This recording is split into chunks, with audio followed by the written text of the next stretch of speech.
My name is Jameson Hicks. If you guys did not know, I'm a part of the organization called Focus Grants, and we are just called this series is called Better Planning, Better Outcome, helping all nonprofits to be able to prove their impact through the form of monitoring evaluations. And thank you guys for joining this series. It's been an amazing time, this 20-week series, really, and we have 3 more weeks really to go. And it's been an amazing time, honestly, just being able to go through the stories of the passions that you guys share and truly being able to record the impact through that of evaluations for you guys. And so a brief overview of what we went through last week. We went through just these different types of how us as organizations can get help. And so we went through these different stages. And so last week we went through a stage 2, more so just talking about when you're at a stage of I do, you help, and we talk. And so this week we're going to go through this third stage and what that specifically looks like. But before I get ahead of myself, we actually have a special guest, a special speaker coming in. His name is Mel Wells, and he is a part of One Day at a Time in Philadelphia. And he is just going to take it from here and be able just to speak on some of the evaluation work I've been able to do, specifically for the organization and the impact, especially for the municipality of Philadelphia. So without further ado, Mel, take it away. Good afternoon, everyone. Good afternoon, Jameson. Jameson, I always feel like you got me talking to a crew of people or organization that's going to steal you away from me. And I start with that because of Jameson is the person that you need if you're looking to go to the next level with your organization. My name is Mel Wells, president and CEO of One Day at a Time. You won't really hear me say my title because I just love being a servant.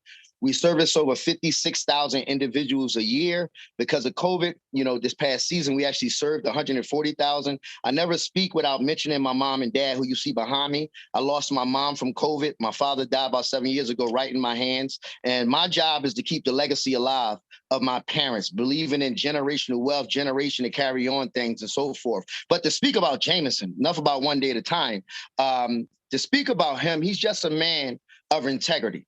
He's a man who has brought understanding to the State House, to City Hall, to the work that One Day at a Time does. How do I say that? He can show you the results.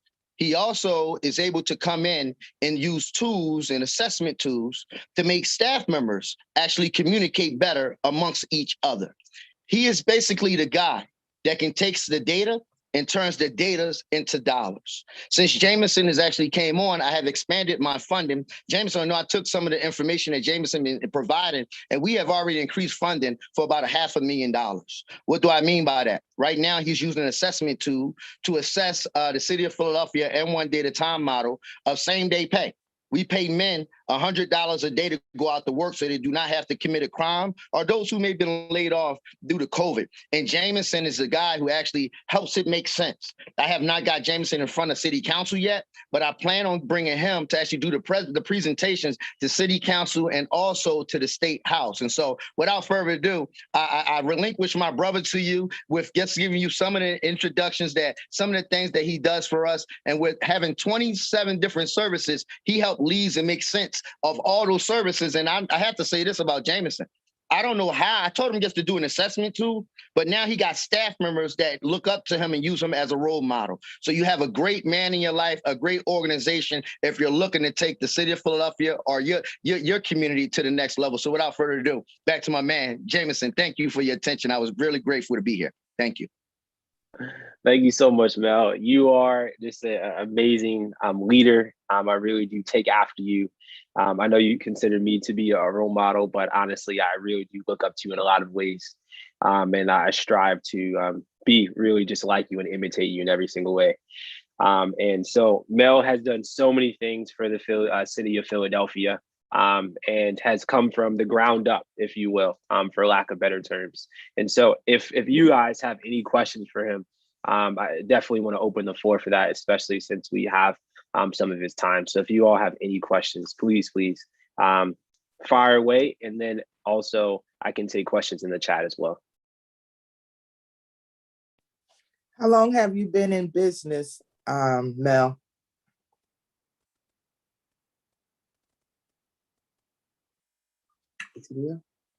Hey, Mel, are you still there? Oh, he's on mute. Well, Mel, you're on mute. Well, you might have stepped away. Okay. So what I'll do is I will remember that question, Harriet. And then, oh, we lost him. Okay. Well, I'll remember that question. And if you guys have any other questions, if you can just put them in the chat, and then I will be able to relay it to him. Actually, he's coming back on right now. Awesome. Okay. Let's see.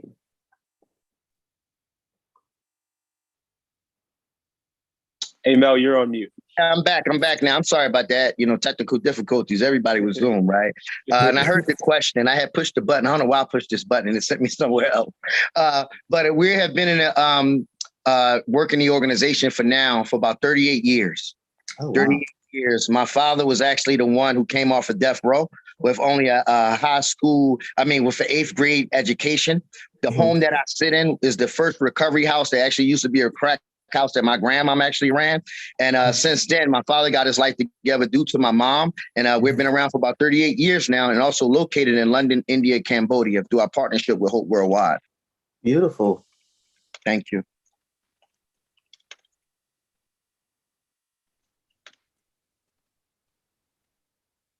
Awesome. Do you guys have any other questions?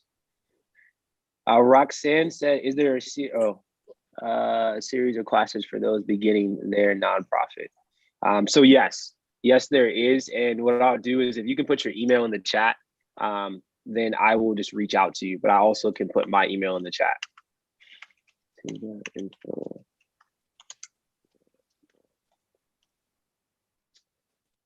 But, so if you got, oh, sorry. Hi, it's Monica. I have a question for Mel. Is there any one specific thing that you feel helped propel you, that, in your work with Jameson, that helped propel you to the next level? I know you had said that at the beginning, but I'm just wondering, anything specific? Yeah, well, my core belief is to have passion before the paycheck. That's guess what we do. And so I love to have passion because my mom and my dad was actually homeless before.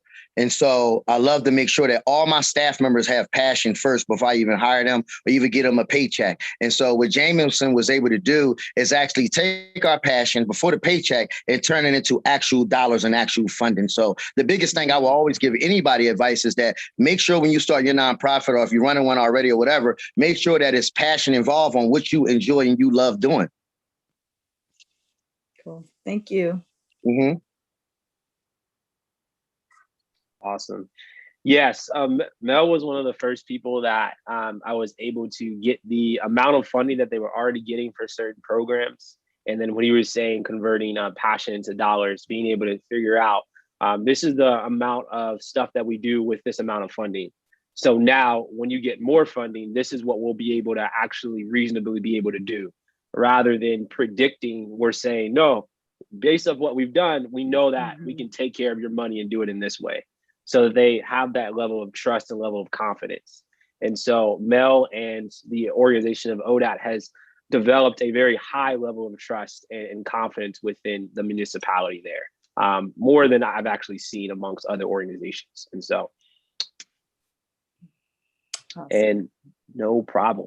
Awesome. Well, thank you so much, Mel. And without further ado, I'm going to continue with this. Thank you so much. God bless. I appreciate you. And so let's continue with this. And so this week, again, we are going to be talking about the third stage of 4 of figuring out what type of help that us as organizations really do need help. And so to start off with this again, we're always at a place of needing help, but it's figuring out what type of help we need. I don't need the same help that I needed when I was a child, but I do still need help. I still need help from some of my parents, especially going into considering being a parent myself. I need a lot of help. And there's nothing wrong with saying that. I feel comfortable, I feel confident in saying that I just need help. I just need a different type of help. And so the last 2 weeks we've been able to go over different types of help. And so we went through stage 1, where it was I do, you watch, and we talk. I do, you watch, and we talk. And that was the first stage. And then the next stage that we went to was the I do, you help, and then we talk, always ending in we talk. And so going back to that first stage is the type of work that I would be doing is I am sort of doing everything for you, especially in the sense of evaluations and logic models and problem construction and problem deconstruction and identifying the solutions. I am actually doing it for you and you're watching. And so it's 100% of me doing it and 100% of you watching. Because as we know, just from a life experience, watching something actually takes a lot of energy. Said example, watching TV takes a lot of energy out your day. And so I don't know if you found this, but as you're watching TV, you actually end up being more tired than if you're reading a book or something like that, because watching something actually requires a lot of energy. And so watching me do things is 100% of the work. And if you're in that stage, and I'll go through the questions to help you figure out and identify those stages that you're in. But before going there, if you're in that stage, that's what you would be doing. Stage 2 was again, I do, you help, and we talk. And that's where it's 50% of the work. So it's 50% of me actually doing it. And then it's 50% of really you and you helping as we're walking along together. And so stage 3, we're going to flip it around, where that 50% of the work is going to flip. And so stage 3 is you do, I help, and we talk, where you're doing 50% of the actual work and I'm actually taking your original role and I'm actually 50% helping. And so to go over again, the questions that help us organizations identify where we are at in terms of the type of help that we need. So the first question was, on a scale from 1 to 10, how often does your organization already evaluate your programs? So how much time are you putting into already evaluating all the stuff that you do? And you're looking at, again, on a scale of 1 to 10, how much you're doing that. And if you're in the category of 1 to 3, then that means you're in stage 1 type of help. If you're in the category between 4 to 5, that means that you're in the stage 2 type of help, pretty much. A second question, on a scale from 1 to 10, how strong do your donors think your organization is at evaluating your programs? And so looking at how strong your organization is and at the evaluations specifically from the perspective of your donors. But then you also want to ask yourself and your team members, on a scale from 1 to 10, how strong do you think your organization is at evaluating your programs? Because it's not always about the perception from other people, even though that may be valuable, and it very much so is, but you also want to look at the perception from yourself, and you also want to look at the perception from your team. And again, it goes from that 1 to 3 and 4 to 5 to figure out what type of, or what stage you more so are at. And then the last question, on a scale from 1 to 10, how experienced, or i.e. mature in knowledge is your organization at evaluating your programs? Just because you do it a lot of the time, just because you're doing it throughout the years and you've been a part of an organization for, say, 38 years, for instance, doesn't mean that you have the knowledge and maturity in terms of the evaluations. For One Day at a Time, even though they've been existing for a long period of time, they actually didn't start evaluating until I got there. And the interesting thing about that is that they were actually receiving a good amount of money from the municipality of Philadelphia. But like Mel said, once we started to evaluate it, that took them to another level. And actually went along with their theme for the year, which was Level Up. So I came in at the time in which that they created this self-created theme of Level Up. And it sort of went along with sort of that theme and that pattern. And so ultimately, it's just because you have a lot of time as an organization doesn't necessarily mean that you have the knowledge and maturity in specifically evaluations.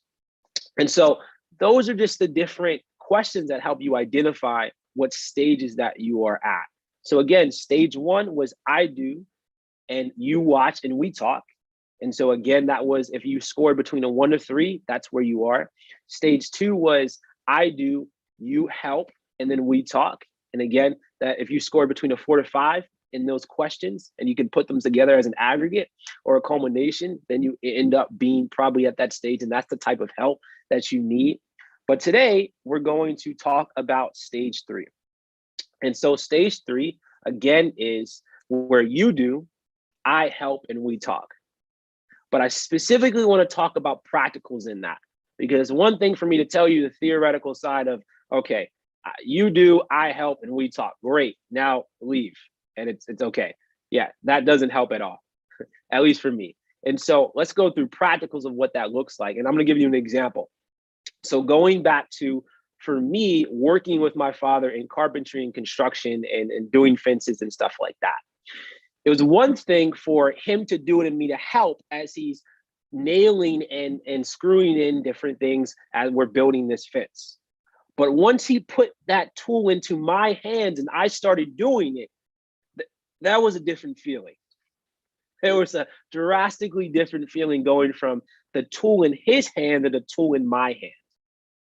And that's the switch that we're making here. We're going from the tool in my hands to the tool in your hands. And there's a lot of things that come up in that. And so even at my internship, when I was working for World Vision and doing evaluations, this was the same type of stuff that I went through. And there were certain things that came up to help me figure out if I was actually at this stage.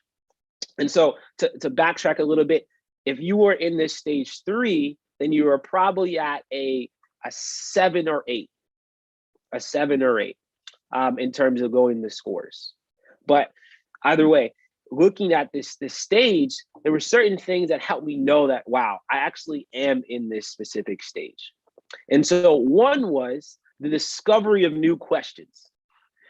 Once that new tool was put in my hand, there were certain questions I didn't even know I was going to ask until I was doing it myself.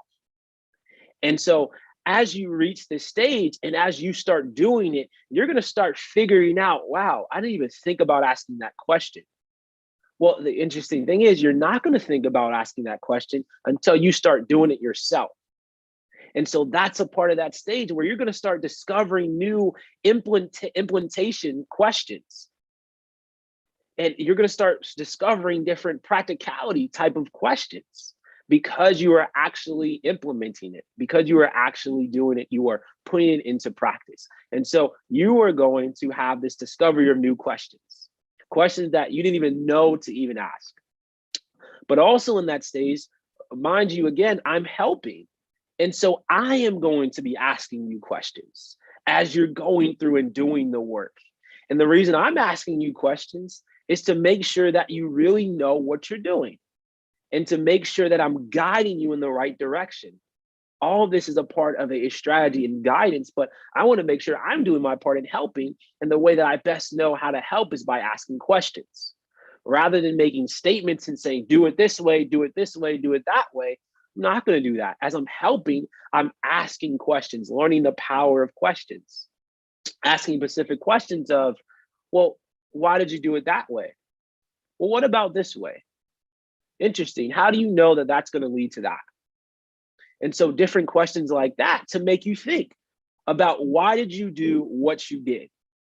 Because the reality is we all have our individualized approaches to doing certain things. And so who am I to say that the way that you did it is wrong? But also the other part of that is I'm going to ask a question so that you have this confidence and the understanding of why you did what you did. And so that's all a part of this stage of you're not only developing new questions, but I'm also asking questions to help you go to this next thing that you're going to be end up in growing in. And you're going to be growing in this development of comfortability. You're going to be growing in this development of confidence. And what I mean by that is, and I think we've all experienced it at some point, we may know something very well, but when someone asks us a question about it, it's almost as if we don't know it at all. It's really weird.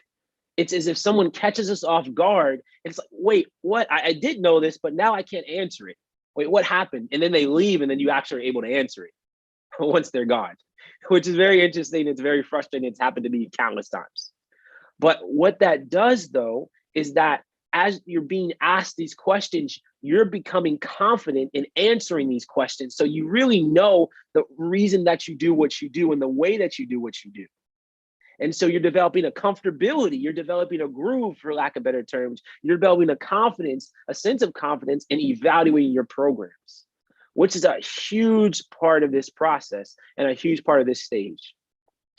Because at stage 3, and this is the part that probably is the most important, you are able to pass down your knowledge.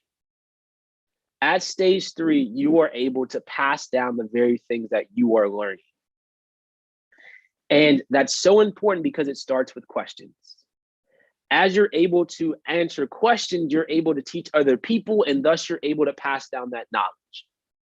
And so it does start with these questions, and it starts with you being able to be comfortable in answering the question so that you can ask other people questions to be able to pass down all the stuff that you're learning. Because ultimately the goal is, and this is my goal even in this workshop that I'm doing right now, is to make you all better than me. Is to make you all better than me. And especially when it comes to passing down knowledge for your organization, when it comes to evaluations, you don't want to have to go through that process over again, or someone else to have to go through that process all over again that you had to go through. You want them to act as you want to be their stepping stone, You want to be their stepping stone. So they don't have to start off in the same place that you started. You want them just to continue where you left off. That is a different mindset. Not having someone start where you started, but helping them start where you left off. And that's the part of this stage, is helping them start where you left off. Because the reality is, we're always going to need people to come in and assist us, and come in and sort of at some point, at some place, because we're not going to always be at the position that we're in, to take our position. And we need to set them up for success rather than setting them up for the exact frustration that you had to endure. Now, mentioning frustration, ironically, a part of this stage is wrestling with frustration. A part of this stage is wrestling with frustration. It is overwhelming to answer an abundance of questions at the same time. And I'm here to tell you it's normal. It is normal. It is okay. It is okay to have that feeling of, oh my gosh, I feel as if I'm coming up with a question every single day or every single second. It's something new. And then this person's asking me all these questions and I don't know how to answer them. And I feel as if I don't know all the stuff that I thought I knew. Yeah, you can tell I've been through it. Yes, it's normal. It's okay. That is a part of the learning process. That's a part of this stage. And that's why I use the term wrestling. You're wrestling with that frustration because frustration is very much of a feeling, but that feeling is not bad. It's a good frustration because it's allowing you to wrestle, allowing you to really develop your understanding and prune your understanding at that so that it can blossom. Just like anything in nature, it takes this time until it's able to blossom. And it's the same thing within this stage. Ultimately, a part of that blossoming process is frustration, but understanding that it is very much so normal. I need you guys to hear me say that. It is very much so normal. And to go through an even more detailed example to look at all these things I've just even mentioned, logic models. So within a logic model, you have your inputs, you have your outputs, you have your outcomes, you have what you're doing right, what you're doing wrong, and you have what you need to change. And ultimately, in this stage, you're filling that out. But you'll find that as you fill out that table, you'll come up with different questions that you've never thought of. For instance, are my outcomes going to change? So if my outcomes change, am I no longer keeping the outcomes that I had before? Or what if I no longer want to stick to this logic model when I want to create a new one? What if I find that everything that I've sort of written down is no longer valid? These are questions that are going to come up that you would never even think of unless you're implementing the very things. And it's okay to have those questions. And what I'll be doing is I'll be helping you as you're filling it out. And I'll be asking questions very similar to, so why did you put that specific detail in this section? Why did you label it as an input? What is an input for you? What is an output? Why did you put this as an output? And to go over that just briefly again, inputs are specifically resources, and outputs are things that happen in your programs. Outcomes are the goals, basically. And so I'm going to ask you, why did you put that as your goal? Why did you put that as your output? Should that be more of a resource, so an input, or should it be more of an output? Why did you do that? Or why did you change this? And it's not meant to be intrusive.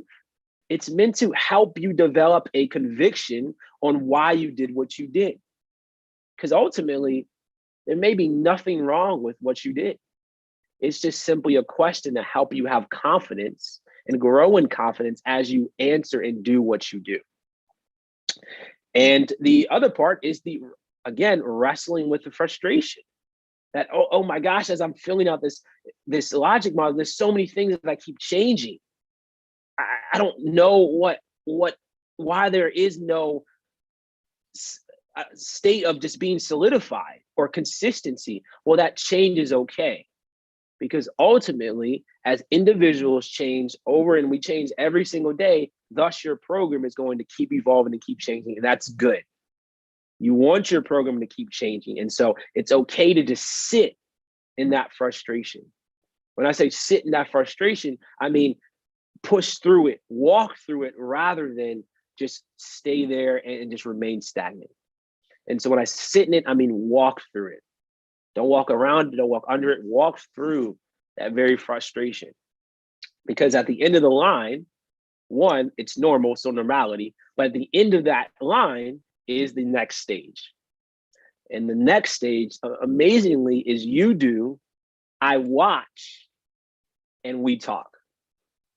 And so once you get to that stage, and we'll elaborate more on that stage next week, but once you get to that stage, I've already asked all the questions, and I'm giving you, I guess, a snapshot preview of it, but I've already asked all the questions I really need to ask, because you went through this process of frustration already as you're evaluating your programs. And so I pretty much asked all that I could ask. And so you're probably asking me more questions than anything. Or you may just be asking less questions at that time, because you've reached the stage of being able just to do it. And I'm just simply watching and letting you blossom and letting you evolve, as you probably at that moment take someone else that's at stage one in your organization. And the process and cycle just continues. So as you specifically may be at stage 3, that doesn't mean someone else that's running another program that's a part of your organization is at stage 3. And so it's this team, really assistance that's there, team solidarity, if you will, that's there, where specifically even in the organization that Mr. Mel Wells at One Day at a Time, starting out and helping one of his teams specifically, actually in the drug and alcohol sector, and then being able to apply those same principles to them being able to help the recovery house team, to then being able to help the same day pay team. And so it just continues and continues, because one team may be at stage 3, the other team may be at a different stage. And oh my gosh, how amazing it is when you are able to help them rather than bringing someone else in to help them to a certain degree. And so that is what we're going to specifically talk about next week. But this week, talking about the stage 3 of you do, I help, and we talk. And that's the stage that we talked about. We went through all the questions that identify those things, and really just the practicals that come about from being in that stage. And so again, next week, we're going to talk about stage 4, and then we're going to continue from there, really. So after next week, it's going to be 2 more weeks, and we're going to finish strong.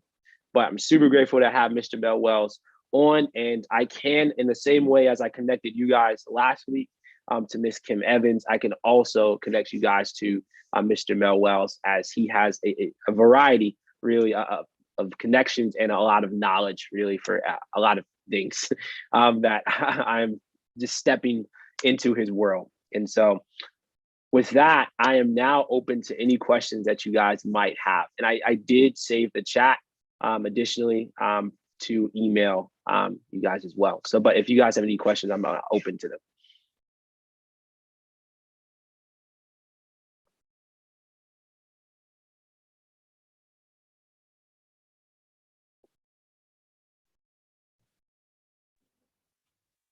It's a lot. I'm just saying.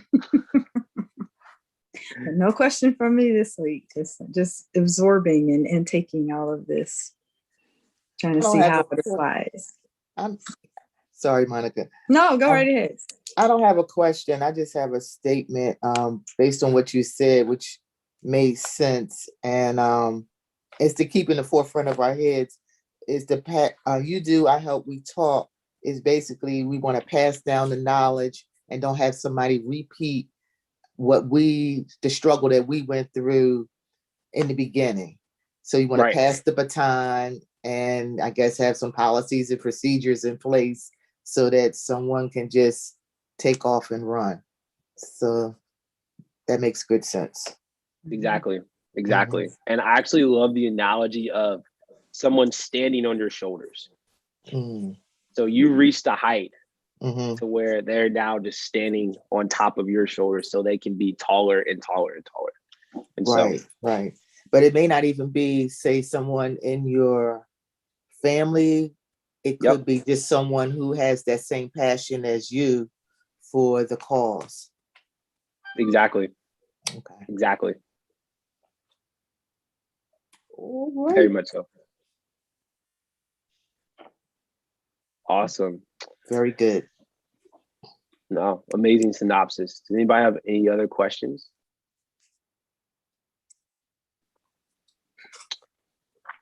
Great.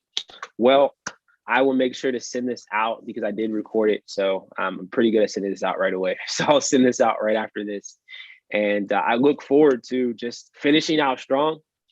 3 more weeks. It's going to be amazing. 3 more weeks. It's been an amazing, 17 weeks, 17 weeks already. It's been that long. Oh my gosh. But you're going to include Mel's information, contact information in your link in your email? Yes, I will include his contact information as well. All right. Very good. Awesome.